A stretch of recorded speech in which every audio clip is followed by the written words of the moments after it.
Hey, everybody, I'm Brian. This is Ben. Welcome to 4FTV, where we cover all things related to faith, family, fitness, and freedom. And today is episode 2, and we are talking about why are people giving minimal effort but expecting maximum results. And we're just going to open up the conversation with you, Ben, because you and I have had a good conversation around this, and I really liked some of the stuff you were talking about. So why don't you share in some of your experiences, what you've noticed, the wisdom you've had from being, an awesome trainer and health coach for quite a bit of time now. And I'm sure you see all the time the clients that want to put in the minimal effort are not getting the maximum results. And maybe the characteristics that you've noticed inside of people that fall into that category. Gosh, I guess there's so many different angles we could approach this conversation from. And as soon as I thought I knew which one I was going to sweep in from, I kind of got another one. So we're just kind of taking this on a free ride here. I think, I guess one of the best examples that comes to my mind is we're talking about, being a fitness coach. Let's take it from that angle first. And think about, and I hate to do this because I get in trouble with some people out there, but I think of the Planet Fitness model. Again, I know I'm stepping on some toes here, but they actually, they succeed off of this, anti-marketing concept. And in all reality, they bank on people who are going to sign up for a membership and not really use it. And I say that based off of their bottom line. I say that based off of how many members they need to turn a profit and how large their facilities are and how many members they would accompany if those members were actually falling in line with the statistical average activity level. Well, and just to chime in with that, Ben, I can attest to that. It's not us necessarily hating on Planet Fitness or anyone that works there or anyone that goes there, like to each their own. However, we are, business owners and we believe in having connections with every person. And there is a flaw in a model that says, I'm going to make the investment so minimal that I'm going to get a maximum profit out of it, because the investment actually discourages people to show up to the gym because there's no loss of anything. Absolutely. Most people operate out of a fear of losing more than a joy of gaining. So when it comes to that, I know when I was up at school at University of the Pacific in Stockton, we had a Planet Fitness, 8,000 members. 8,000 members. It could house 180 people.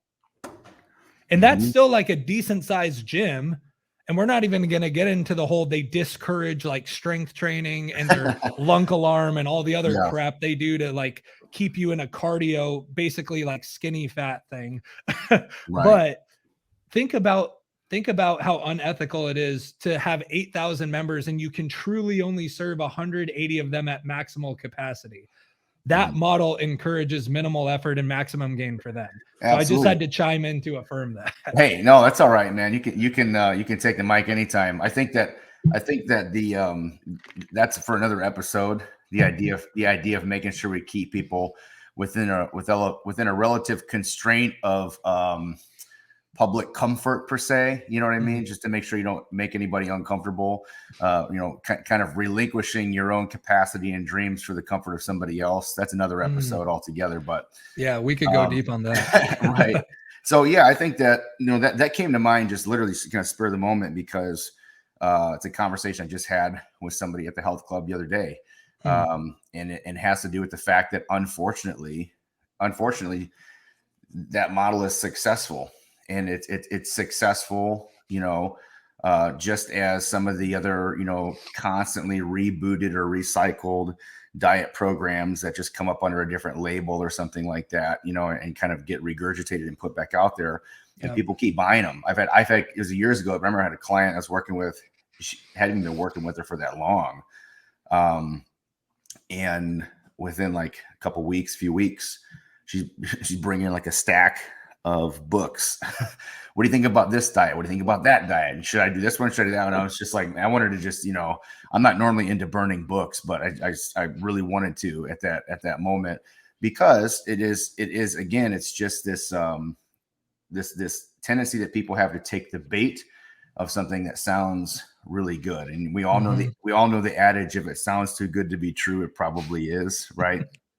Except for this time. But right, exactly. I was just gonna say exactly. If it sounds to be true, it is. But right now, I'm sold, And so we might not realize that, but on a daily basis, we act like minimal effort will somehow get us the maximum results in any area of our life, and particularly this one, since that's what we're discussing. But we talk about our heroes per se, the people that we kind of hold in this enigmatic mystery of giftedness and accomplishment, and we don't really give a whole lot of insight. We don't give a whole lot of, credence to what it is that really got them there. We act like there is, with all of them, that there's just this element of esoteric, gifting and ability they have. And that's why they're our heroes. Like they were, cast down from Zeus in some bolt of lightning. And that's how they got here. But the truth is, that the ones that really stand out, since we were talking about this earlier, we're talking about the GOAT, which obviously is Michael Jordan. There's no discussion to be had there. He was somebody who looked at life's opportunities with a different mindset. There's no other way to slice it other than that. He didn't just show up for practice. He showed up to practice. And that there's a big difference. Like, I got to be here, I'm here because I know I got to be here, or somebody who shows up acting like everything rides on them, not with a sense with arrogance, but with a sense of being compelled, a sense of conviction, I guess. So, where do we get this idea that as long as we clock in and clock out, that we're going to get just as much out of life as the next person? And really at the bottom of it, whether it's entitlement, misconception, or just honestly blind hope. Sometimes we're guilty of that. Like, I'm going to lean on it this time with a little bit more optimism, and that's not enough in itself. Well, it's like, in no disrespect to anyone who does that, but it's like people who buy the lottery ticket. I want to get rich on minimal effort. I want to make a shit ton of money on minimal effort. I don't want to do the work. I just want to put a little bit of money up and hope that I get the best thing possible. And it's like, absolutely. I tell people all the time, and like, this is not financial advice. Go to your financial advisors. But like, imagine people that spend $20 a day on lottery scratchers and never win. It's $600 a month that you could be putting into an S&P index fund, using it through Vanguard, getting 8% returns. And if you did that for 30 years, like you've been doing lottery tickets, you'd be sitting on a couple $1 million tax-free when you get into retirement. That's not sexy. That takes more effort. That takes more discipline and diligence on a daily, weekly, monthly basis. But there is a bit of a guarantee at the end, instead of the minimal effort, blind hope for maximum return.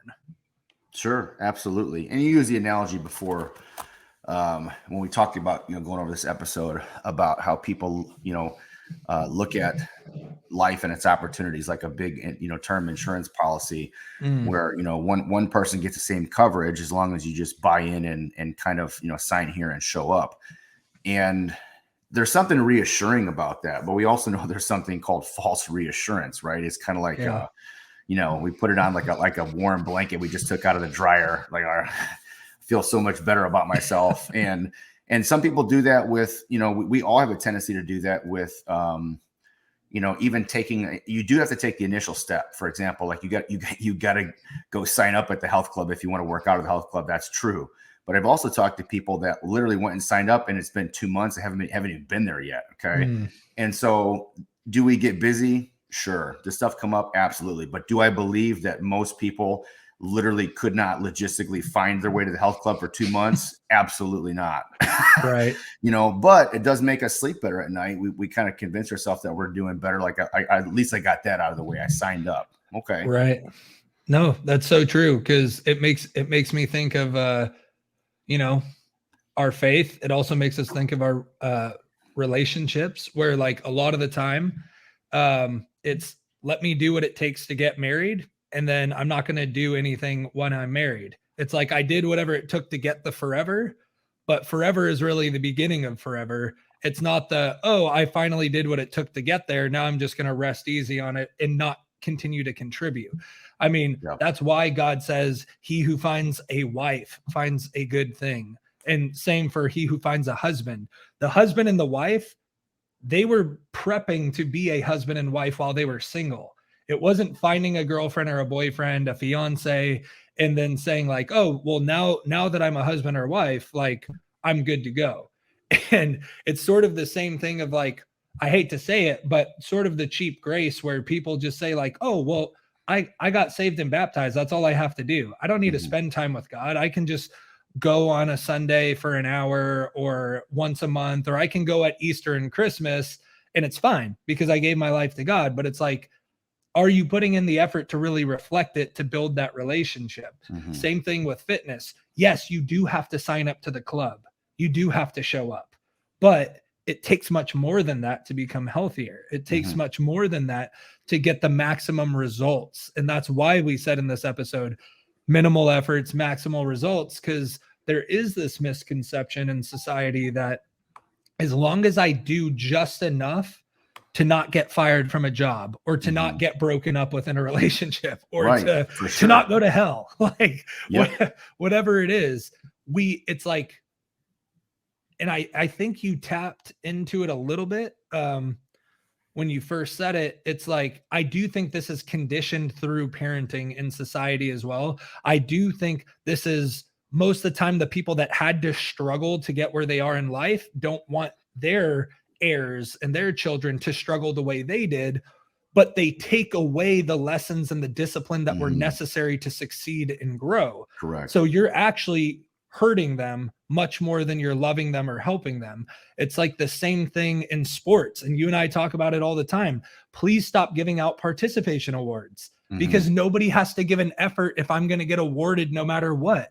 Why would I care? Why would I, like you said with Michael Jordan, who practiced so hard that games became easy to him? His teammates had to guard the GOAT every single day to the point where no one else I'm going to guard is ever as skilled or good. It's the idea that we think because we were given so much at a young age, and I'm not saying you have to earn love because that's not the point we're trying to get to here. Like there's certain things that should be given and there's certain things that should be worked for. But when it comes to creating the disciplines where you can get maximal return, it never comes off of minimal effort. It never comes off of laziness. It never comes off of sowing seeds of laziness or being a sloth or just saying like, I don't know. That's like the idea of entrepreneurship, right? Everyone romanticizes entrepreneurship. And we both know this being business owners. It's like you get sold into the idea that like, I get to make my own schedule. I have so much freedom. I can do whatever I want, whenever I want. And if I can get 8 hours of work done in 1 or 2 hours, I got 6 hours a day to do whatever the hell I want. Not thinking about now you have to hold yourself accountable, not your shitty boss. Now you have to set benchmarks for yourself, not your manager. Now you have to find the clients, not the list of sales calls you got to make. Now you have to pay all the business expenses, the stuff that you didn't even know about when you received your paycheck every 2 weeks. Now you got to collect the money from people that don't want to pay you. Like all of a sudden you step into much more responsibility and you're like, ooh, I did this thing so I wouldn't have to do that much. And it turns out it's way more than I thought it would be. And I'm getting further away from this maximal return. Absolutely. No, there's no doubt that most small business owners, if they ever feel like they have a bunch of spare time in their hands, just because they forgot what they're supposed to be doing. I hate to say it that way, but there's definitely some truth to that. And when it comes to the whole, like since you mentioned parenting too, and that aspect of it, it's just this week. If you guys don't know, Ben's an amazing father of 2 beautiful girls that are athletic beasts. Every time I see videos and they're like jumping stairs and climbing ropes and just total badasses. So Ben, great job building up some champions. I do. I have 2 little girls who are, they're a little bit of wildflowers and lightning mixed together. And they definitely, and one in particular is quite the daredevil. She wants to do one of the obstacle course races. They have a kids obstacle course races, and I've done several of them with clients over the last few summers and that. And she's kind of chomping at the bit to get her opportunity to do that. So I am very much smitten by two little girls that I have. Brian's not lying about that. They have me wrapped around their finger, and I have been building up quite a capable resilience to saying no to cute girls. And so that way, if there, another one ever enters my life, I'm going to be bulletproof, because if I can say no to them, I'm going to go say no to anybody.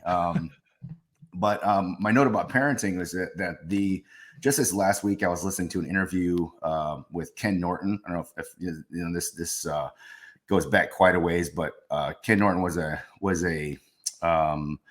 gosh, I'm trying to think, as most of his career was probably through the 70s and late 70s primarily. But he fought Muhammad Ali toward kind of toward the last couple years of Muhammad Ali's boxing career.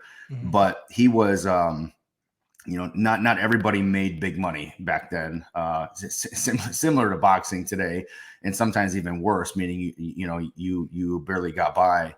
But he had basically fallen on some hard times, and he was in a place where he was ready to just kind of like hang it up and go home to dad. And I'm not saying that this is bulletproof parenting advice. I'm not saying that it's logically or theologically correct. Obviously, in some cases, going home for some people could be a good thing depending on the contributing factors. But he was kind of just in a place where he was just kind of feeling defeated, and he called his dad up, and his dad, it sounds harsh, his dad said, if I help you now, I'm going to be helping you forever. And it was within the next year or two, I believe he had a couple fights after that, leading up to and winning those fights, leading up to his opportunity to fight Muhammad Ali. And that fight with Muhammad Ali was like the only big payday that he ever got as a boxer, and obviously something that puts him down in infamy as one of a fairly small amount of accomplished people to fight with the best boxer of all time. And again, it sounds harsh, but there is something to be said. Like I told you, Brian, earlier, that I can't remember where this quote is from, but I've heard it repeated several times. And it's show me the son of a great man, and I will show you somebody who will never be a great man. And that does not mean that there's never a case where somebody's success is not managed and really seen appropriately and kind of dissected and separated from the role of parenting, in a way that you would if you weren't so successful.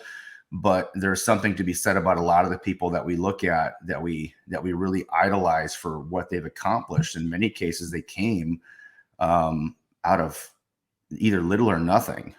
They really had to have their back up against the ropes and have something kind of in life spur them on or remind them that you either start swinging back or this is it. And there's something to be said about that, whether it's in a literal sense, emotional sense, or whatever. There's something to be said about being in a place where even if you're surrounded by a few people, good people that love you, you still know that the onus is on you. You still know that the opportunities that come tomorrow very much come out of the decisions and disciplines you put in place today.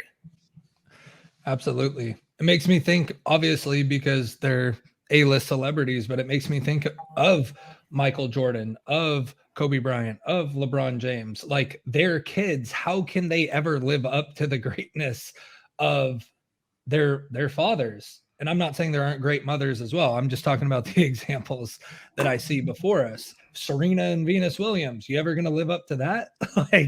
But I think the interesting thing is, and I think LeBron James, because he's in the spotlight now, people look at him as like an overbearing father because he had no dad growing up. So now he wants to be the dad that has his hand immersed in everything, to the point where he's already laying the seeds, being like, I want my last season to be with whatever team drafts Bronny. And it's like, dude, he has 2 years of high school and 1 year of either college or G League or whatever. Like, that's 3 more years. And like, you're assuming he's not even ranked in the top 20 of his own class, let alone the entire country. So it's like, I'm not saying anything about him being a father. He seems like a great dad. He's obviously probably like top 2 all time in the sport, definitely top 5. But you think of like how involved he wants to be as a dad, how accomplished he is as an athlete. His kids seem like they have a good head on their shoulders, but it's situations like that where you got to let your kid fail. You got to let your kid struggle. Like, help them and prevent where you can. Like you said earlier, like, and this goes into the freedom aspect of one of the 4 F's. It's like when kids are young, they want to explore freedom as much as they can, but you can't give them ultimate freedom. That's not love. Giving people total freedom to do whatever they want without boundaries, without truth, without any form of protection is not loving. That'd be like letting my kid ride in the street and be like, well, I hope you find out that like riding in front of cars is not a good idea. And hopefully you live to learn the lesson. Like, no. But I think of like all these athletes that have kids that have tried to live up to a legacy that they're most likely never going to surpass, but they've also been given every opportunity when it comes to, you could be a part of this NBA franchise. You get trained by my trainers. You're around all these people. And like Steph Curry's the positive side of that, being around his father in the NBA, and he surpassed his father. But for every Steph Curry, there's probably 100 kids that get the other side of it, where so much has been given to you, so much hasn't been earned or worked, that you expect, like, I am who I am entitled.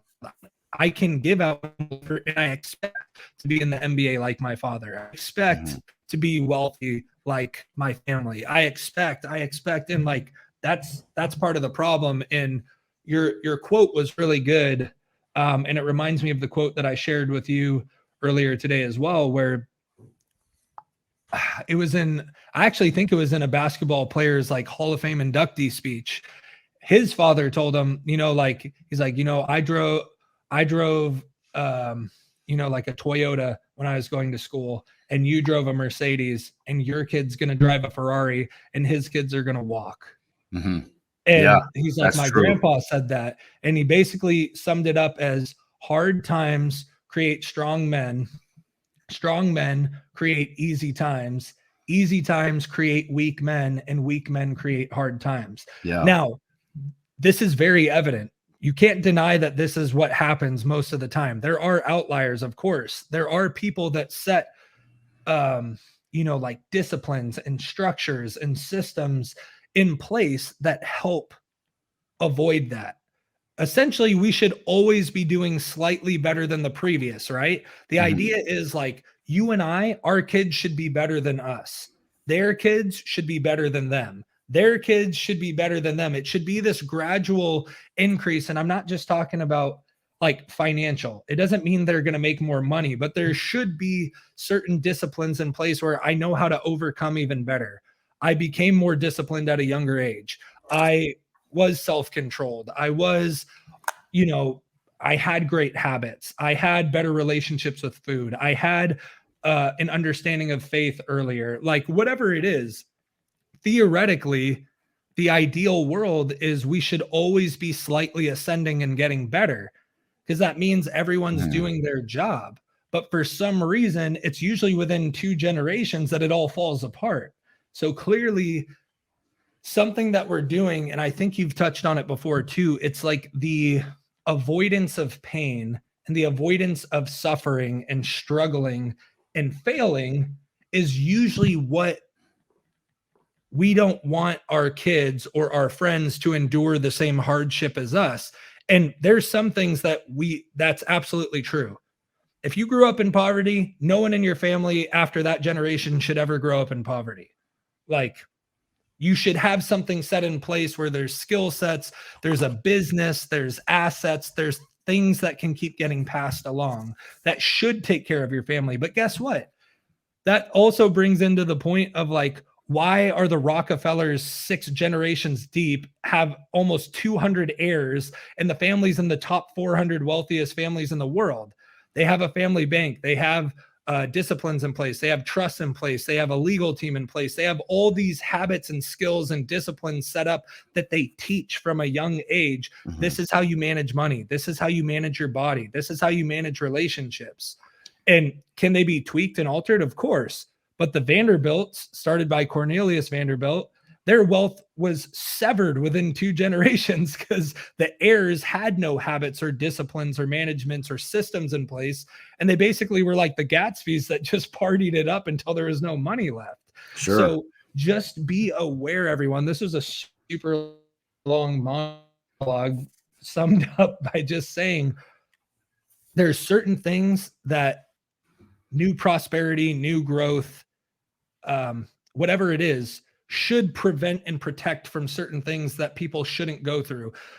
Mostly, namely around safety and security, I believe. But it does not mean don't tell your kids not to jump off the playground set.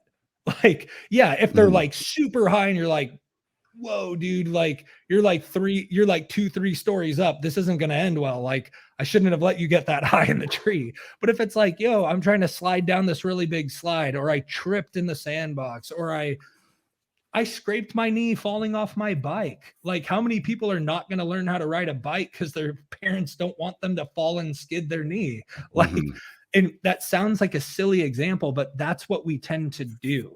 And I think that's where we're at. And that's part of the message we want today. It doesn't matter how you were raised.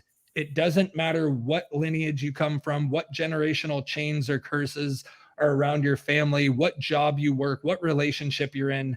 You need to take ownership of your life today. And you need to make a decision that if I really want the most out of my life, if I want the most out of what, like for Ben and I, what Jesus has called us to do with our life and our given purpose to serve, like that doesn't come off of minimal effort. That doesn't come from that Planet Fitness model of let me just like get as many people in for as cheap as possible and just hope they don't show up. Or for you, don't put in the bare minimum in a relationship and expect it to be thriving and fruitful. Don't put the bare minimum into work and wonder why you're not getting the promotion. If you put in the bare minimum, you are never, ever going to get the max effort or the max result, period.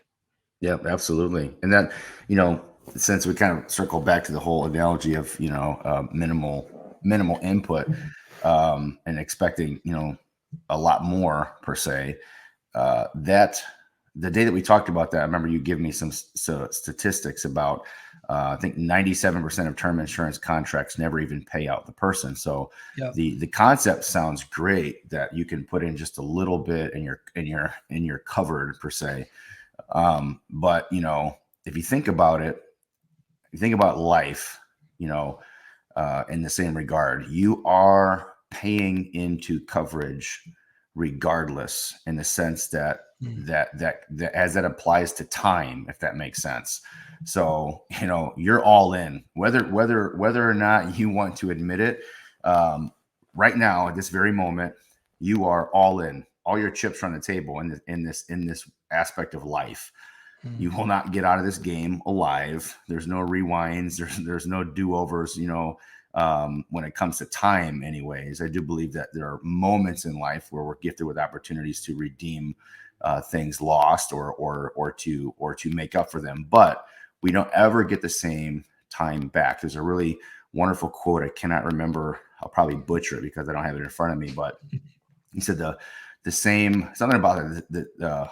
A man never enters the same man never enters the same river twice, because when he steps in, it will not be the same river, nor will he be the same man, because everything is moving. And that's scary. It should scare you in a good way, bringing some contrition or some kind of drive for you to realize that what is in front of you that you want, and those things that you've been convincing yourself that you can have if you just keep hoping for them or keep putting them off.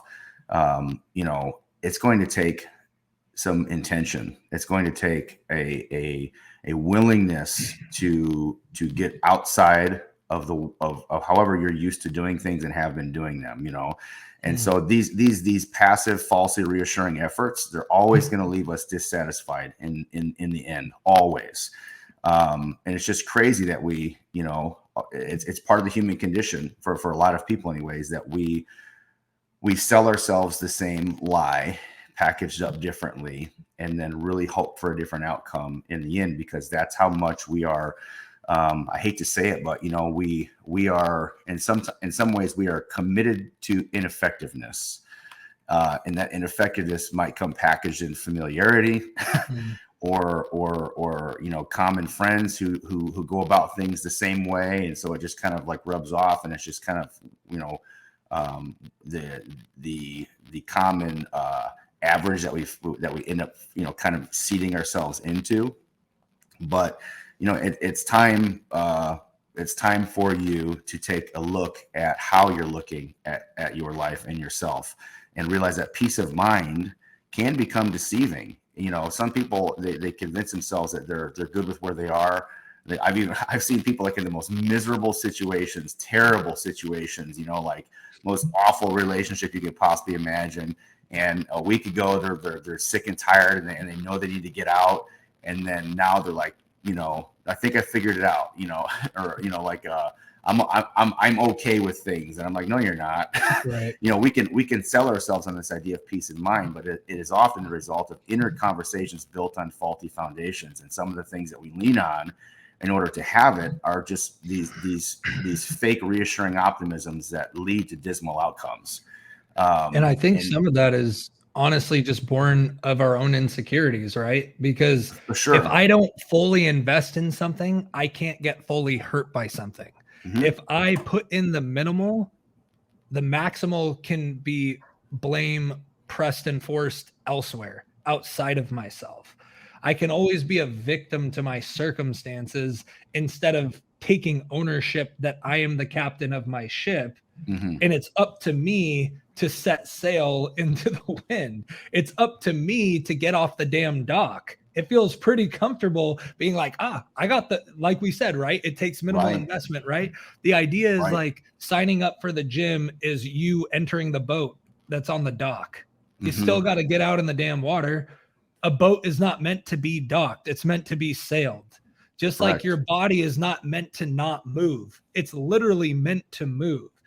Most disease comes from lack of movement and apathy and atrophy that sets into the body. And obviously that's a very simple way of putting it, because there's so many other variables and factors, but it's just like people, like I've worked with people that have had arthritis and other issues. And it's like, it's too painful to get moving. It's like, you're going to get worse if you stop moving. It's like, it's something about that. You said comfort. I think complacency is another way to put it as well, because they usually dress as the same person in a lot of circumstances. But it is one of those things where because I know I used to say, like, as long as I make $2,000 a month, I'll be fine. Like, it'll cover my half of the rent. It'll pay for my gas. It'll get enough food on the table that like I can have my freedom. It was always in the name of time freedom and fake financial freedom and all this other stuff. And then you realize, like, me playing to the minimal, me putting in minimal effort is playing small. And we weren't designed to play small. We were meant to make massive impacts. And you can't do that on minimal effort. It takes dying to that part of yourself. It takes actually taking ownership of your life, of your decision, of really saying, like, it doesn't matter that I'm insecure about certain things. Fear is so crippling and dresses or wears so many different masks: anxiety, depression, all these things. But like, it all comes down to fear. And the only way to conquer fear is to move. And it's not minimal effort. It's to freaking bust through the door, take that first dang step, and just keep doing it. Take that one step every single day. And I think we said it last week, or maybe it was just in conversations we had, but it's just like Bruce Lee saying, I don't fear the man that knows 10,000 kicks. I fear the man that knows one kick and has done it 10,000 times. Right. That's the discipline we're talking about. It's funny. It's like, knowing one kick may feel like minimal effort, but it's not. Kicking 10,000 times is maximal effort and commitment and discipline. Knowing 10,000 kicks is minimal effort, because it means you probably kicked a couple times one way and you're like, oh, well, it didn't knock down my opponent. It didn't KO them. It didn't feel good to my body. So I'm going to learn the next kick. I'm going to learn the next thing. And we know that from coaching too, right? Like when we've wanted to better ourselves, sometimes we always think like, I need a little bit more information. I'm missing one more gold nugget. And I'm going to put minimal effort into the thing that I did because the next thing is the thing that I did. Doesn't that sound like your diet approach, people? Doesn't that sound like I tried keto for a week and it sucked, which it does, but like, didn't I try that fasting protocol? Didn't I try that strength training thing? Didn't I try this or try that? It's like, it's always going to come across that way and feel that way if you constantly put minimal effort. And I'm not saying or judging you guys aren't trying. When it comes to faith, it's great if you get saved and you get baptized, but that's the beginning. It's spending time in the word and worshiping daily that's going to have maximal returns. It's great that you signed up for the gym, but it's the continuing to go 3 or 4 times a week strength training that's going to get you strong, to build your metabolism, to build muscle, to burn fat. It's going to take that daily effort of saying, when I'm in a marriage or a relationship, I'm going to serve that person fully without expecting anything in return, because I'm going to set the example that person naturally will want to return to me. But that doesn't happen the one time you clean the house when they didn't ask. It doesn't happen the one time you surprise them with flowers. Like, it happens by consistently showing up and doing the work. And that is not a minimal effort game. In the scheme of a day, it may feel like minimal effort, but doing 10,000 repetitions of anything is how you get to become a master. It's how you get maximal impact, maximal return, maximal effort. It's the 10,000th kick. Or like one of the quotes, like, it wasn't the first blow of water that, it wasn't the first drop of water that split the rock. It was the like 1,000th drop of water, but it just kept dropping in the same place and going and going and going. And eventually it wore down, and everyone wants to credit the 1,000th and first drop of water, or the 10,000th kick, or the 6th championship by MJ to call him the inevitable GOAT, or Steph Curry breaking the all-time 3 record. Everyone wants to look at the moment that created the record, that created the greatness, that created the status, but you still want to operate down here when it took 10,000, 100,000 of those things to get to that point. Ooh. You're on mute. Here we go. You're still on mute. There we go. There we go. I don't know what happened. Even on a tree, like, you can hit a tree 1,000 times, and that's not going to chop down a tree. It doesn't. It's not just what you're capable of doing. It's taking what you're capable of doing and focusing it on what it is exactly that's before you. So you have to hit it 1,000 times in the right place, and that's what it comes down to. Even when we talk about the whole idea of, again, minimal effort here, and here, and I'm bored. And it's like, no, if you want to get something done, if you want traction, you've got to dig down a little bit deeper and focus on what it is that's before you. Whether it's your fitness goals or whatever else. The biggest problem is not having another gym membership that's different than the one you had last time, or a diet that's different than the one you had last time. It really is overcoming the things between our ears that keep us constantly falling out of sync with what it is that we have before us.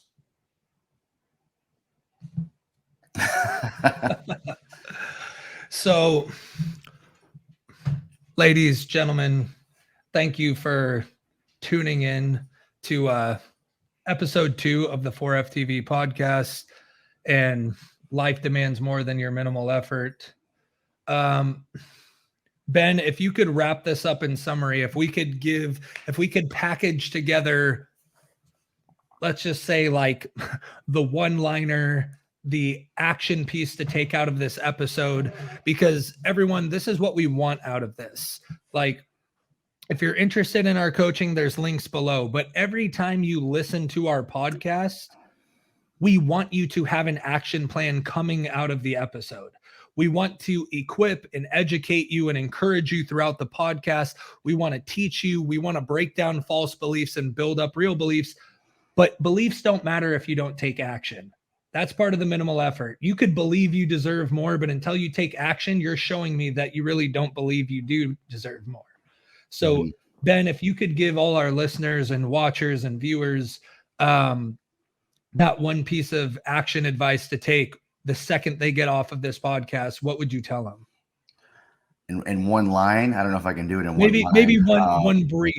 I think, well, first of all, you can be sick and tired all day long, but if you're not sick and tired of really what's at fault and who's to blame, then nothing's going to change. And you have to be willing to sit down and write down what it is that you're sick and tired of. Let's say it is your 5th year of trying to lose that, 30 pounds before summer gets here or whatever else it is. And I'm sure that applies to a lot of people. And you do get sick and tired of it. But the problem is, for a myriad of different reasons, we rarely ever are honest about what we're sick and tired of. And it might be you, it might be yourself.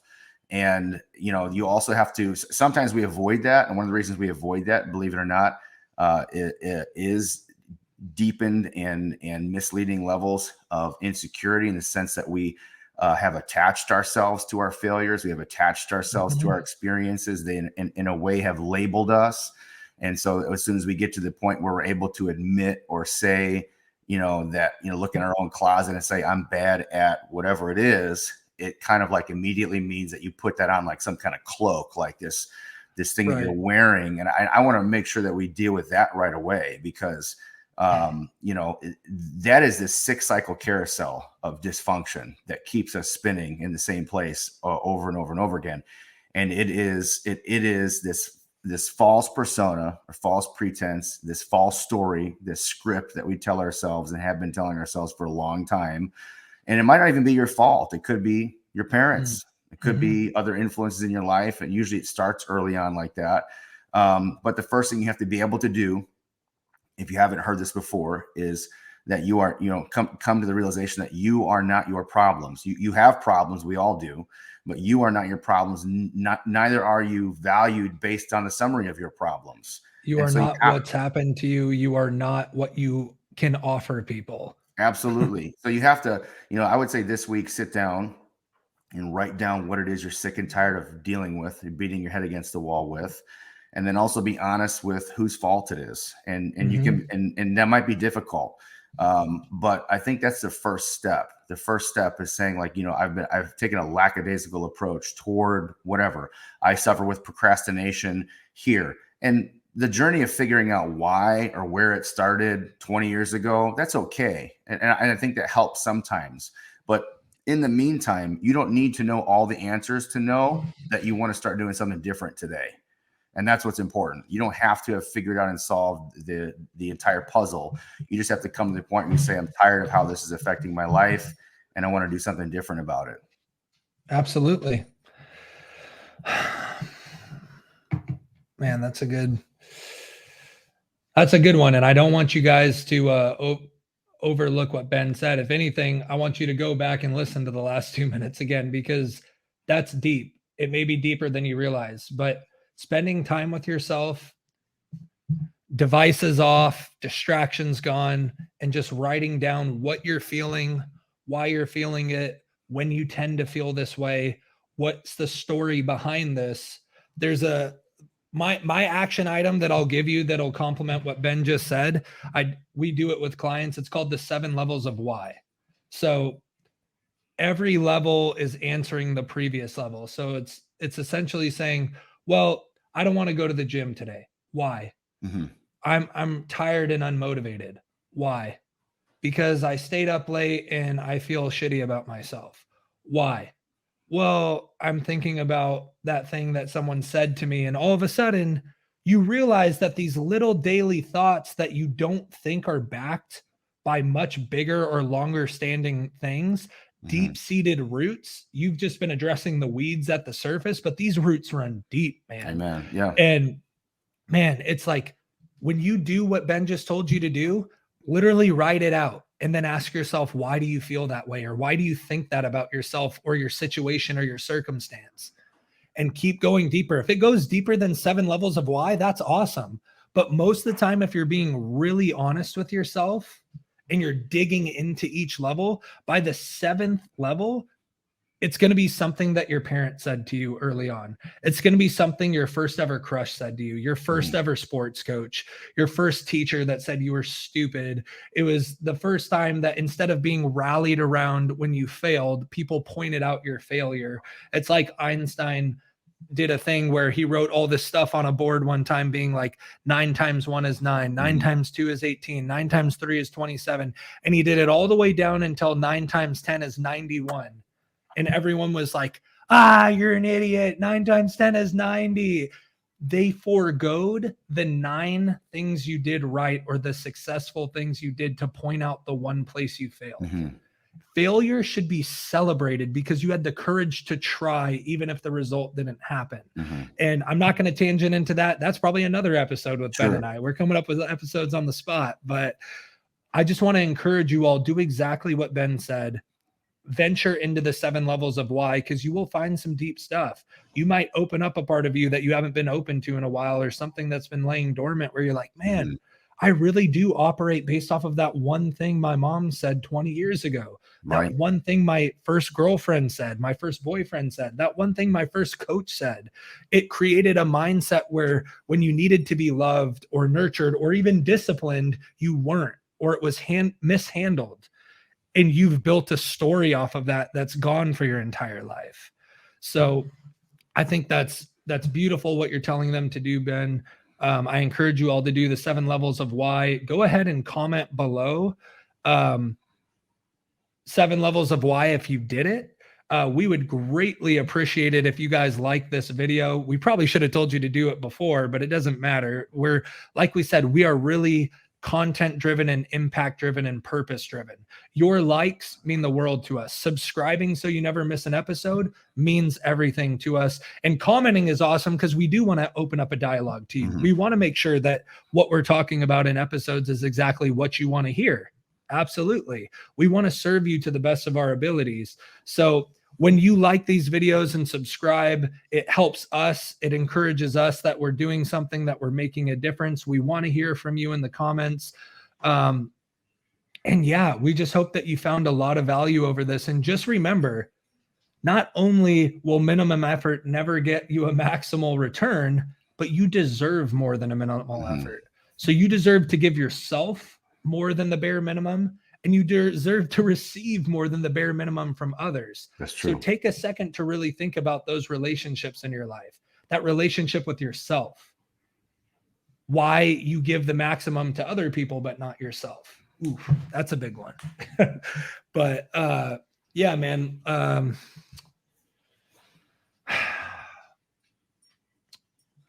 I know I said it before, but now that you got to voice it out, Ben, is there one last little takeaway you want to give people before we sign off on episode 2? No, I think I'm good. I think we've given them enough homework for the week. You don't want to overload the students. It just kind of beats them down and makes them a little bit less anxious for the next class. So I think that's good. Love it. Well, everyone, thank you again for tuning in to 4FTV. I'm Brian. This is Ben. We cover everything from faith, family, fitness, and freedom. And we hope that you continue to tune in, that we're making an impact in your life, and that we can serve you in a greater way. Have a wonderful day. Take action on everything that we said, and tune in next week.